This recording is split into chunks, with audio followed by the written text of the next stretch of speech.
the United Football League is here. For those unfamiliar, the USFL, the United States Football League, and the XFL, the Extreme Football League, were two spring leagues that had both cropped up in the last couple of years. The XFL had existed in the late 90s, early 2000s, and then shuttered. Then came back just pre-pandemic, but its first season was cut short by the pandemic, of course. And then came back in 2022 and 2023, or it was going to in 2023.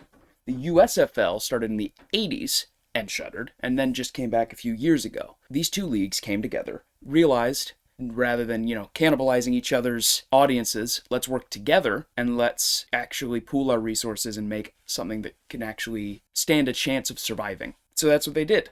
The XFL and the USFL have combined to create the UFL, the United Football League. 4 teams from each original league have joined. The conferences are split up by which league they originate from. There have been a few rule changes, rules combined, rules taken only from one. Essentially, the mistake a lot of other leagues trying to compete with the NFL have made is trying to have their games at the same time as the NFL, which is just not a winning strategy. That's not going to work because the NFL is the NFL and it's ubiquitous. No one is going to choose to watch these spring leagues over the NFL except for a select few. But putting football games at a time when the NFL isn't playing, that is a recipe for success because football is far and away the most popular sport in the United States. And people are clamoring for football even when other sports are playing. The NBA is playing, the MLB is playing, the NHL is playing right now, but the UFL is still doing respectable numbers. Even being a minor league, ostensibly minor league organization, are still pulling in pretty good TV numbers. And that's because people just like football, or at least Americans. God bless America, red-blooded USA Americans. We like our football. It's just the way it is. And so the UFL, smartly, has decided to carve out its own market rather than trying to take from the NFL, which is just a losing battle. So the UFL now consists of these 8 teams. From the USFL, you have the champion Birmingham Stallions, the Memphis Showboats, the Michigan Panthers, and the Houston Roughnecks. In the XFL, you have the champion Arlington Renegades, the San Antonio Brahmas, the St. Louis Battlehawks, and the DC Defenders. There have been several other teams that unfortunately were not taken into the league, including the pretty popular Seattle Sea Dragons.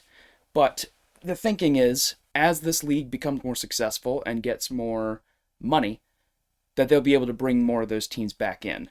But it seems like they have centralized around the Midwest and the South, mostly to reduce travel costs, because having Seattle as this isolated team away from everything else meant that teams had to pay a lot more just to go to Seattle and nowhere else in that area. So the hope is, gradually, they'll start folding in these organizations that they weren't able to bring into the original UFL. I think it's a smart strategy. I think starting small, rather than spreading yourself really thin in year 1, makes a lot more sense. Week 1 came and went. We had 4 games. You had the Birmingham Stallions and the Arlington Renegades, the 2 champions of each league, taking on one another.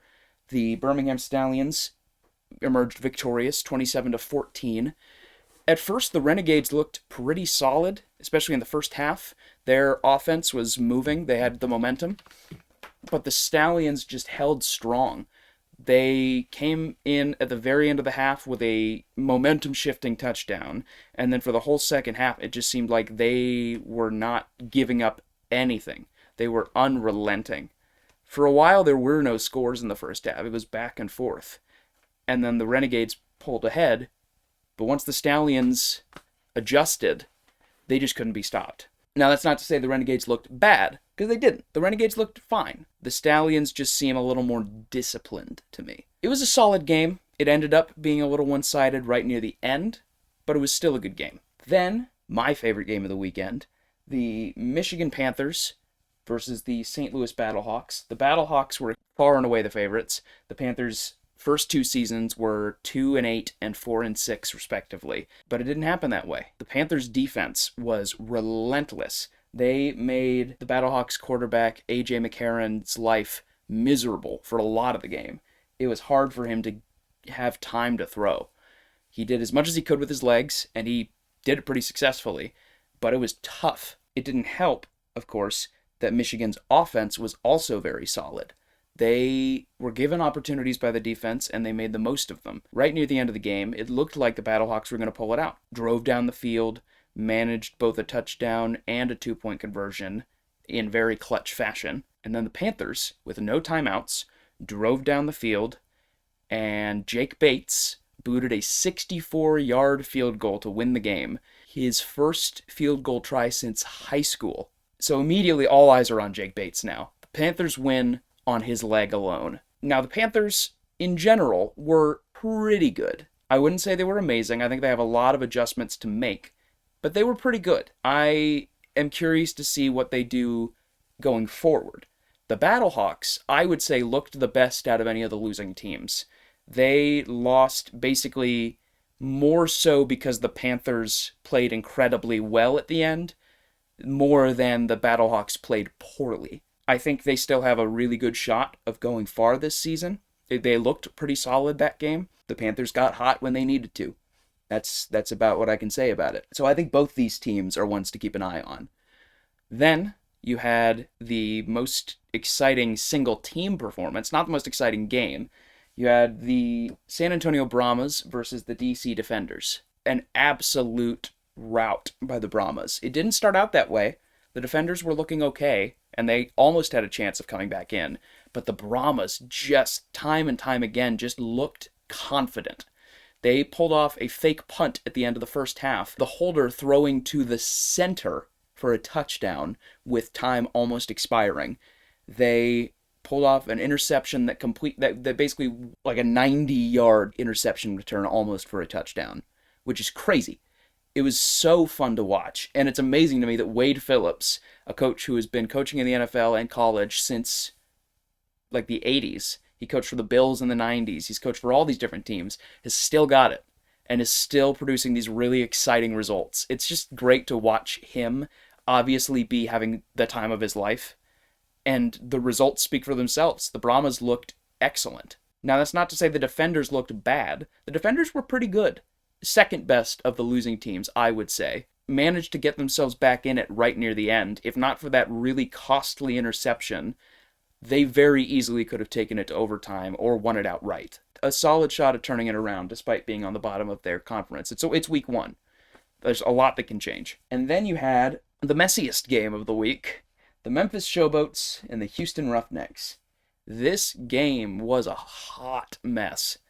Both teams making error after error, literally 2 turnovers back to back between teams, interceptions, fumbles, muffed punts, you name it. Eventually, though, the Houston Roughnecks made enough mistakes that the Showboats were able to capitalize on. But that's not to say that the Showboats looked great.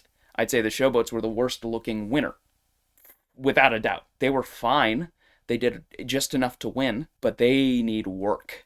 And I'm not confident in their chances, despite them being number 2 right now. Yeah, it was a hot mess, so let's break it down. The first quarter was scoreless a large chunk of the time, as Memphis slowly, deliberately drove down the field. But then you get Houston turning it over, you've got Memphis turning it over, literally back-to-back. Houston, early in the game, fumbles the ball at their own 10, and it gets returned for a touchdown. Houston then, Reuben Foster, for the Roughnecks, makes a great leaping interception. Later, the Showboats recover a fumble. Very next play, they fumble it back to the Roughnecks.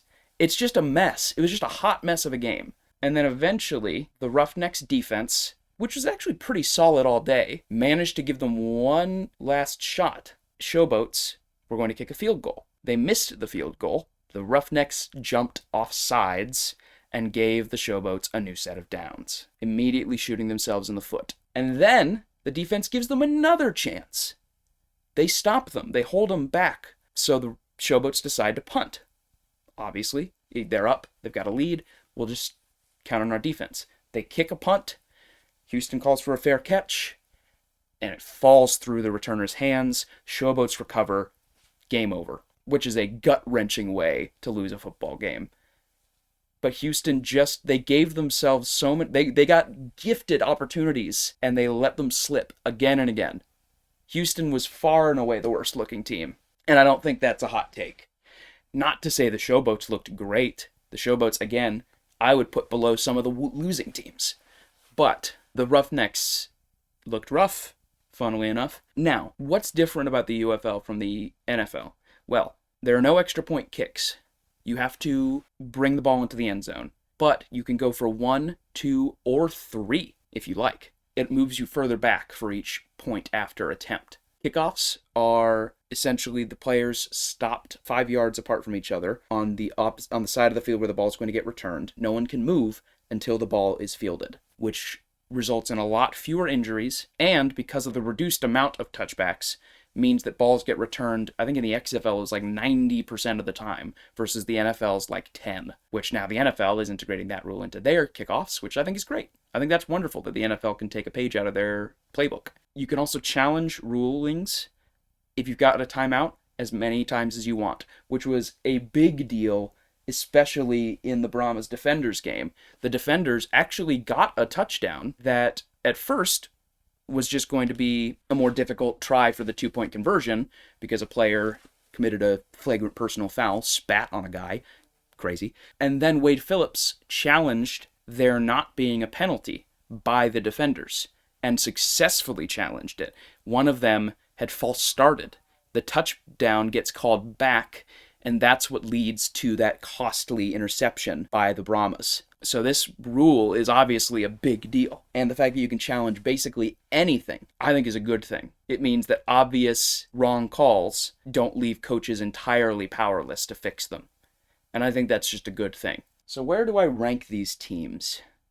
Well, I think it's tough between the Stallions and the Brahmas for who's better, but I think the Stallions just showed that ability to shift the momentum more. So I'm going to put the Stallions at number 1, the Brahmas at number 2. Stallions, Brahmas, Battlehawks, Panthers, Defenders, Renegades, Showboats, Roughnecks. That's my story and I'm sticking with it. Discussing next week's games, you have the Brahmas versus the Showboats. Not looking good for Memphis. I don't have faith in the Showboats to do anything against this Brahmas team that seems to be incredibly confident and just has a swagger about them that I don't think the Showboats can match.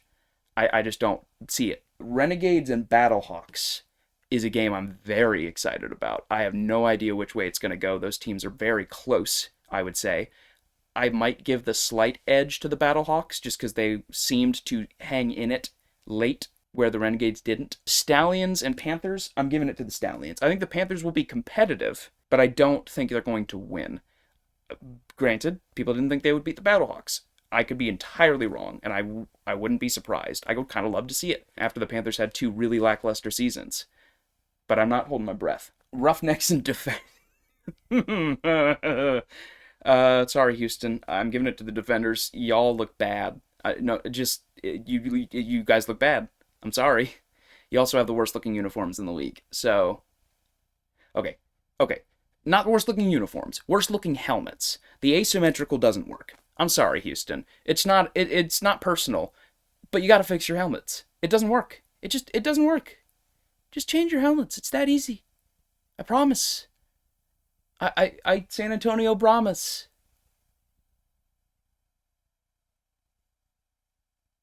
That's enough of that. Thanks for watching. Hope you enjoyed whatever the hell this was. And yeah, I'll see you next week to break down this next crop of games. I'm very excited. I do think this league has promise. 3 out of 4 of these games, minus I'd say Stallions, Renegades, and even that wasn't awful. The other 3 games were all really exciting to watch for, some because they were good and some not. But I think 3 out of 4 is a really good showing, and I'm very excited to see the future of this league. So yeah, thanks for watching. Feel free to like and subscribe, comment, ring the bell for notifications. I've got a Discord server down below where I post my stream and upload schedules. I've got an Etsy shop where I sell little clay figurines. Yeah. Anyway, have a good day and enjoy these next 4 games.